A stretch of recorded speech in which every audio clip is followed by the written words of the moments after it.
Assalomu alaykum hurmatli ota-onalar. Mana shu Stixmi bir narsalar degan suxarikni olib kelgan kecha qizlarimiz maktabdan. Mana ichidan chiqqan qurtni qaranglar. Kimga ko'rinyapti? Mana shaklga kirishini qarang, shaklga kirishini. Mana. Ana shuni ichidan chiqdi.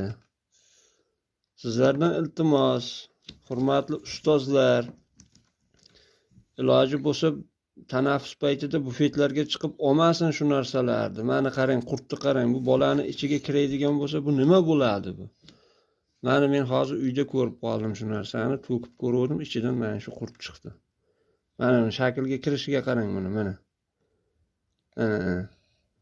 Bu bolani ichiga kirsa nima bo'ladi kelajakda? Bu bolalarimiz keyin gijjaga to'ladi-ku ichi.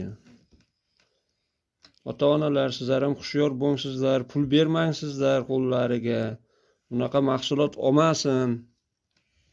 Mana shaklga kirishiga qarang buni. Ko'ryapsizlarmi? Mana shu narsa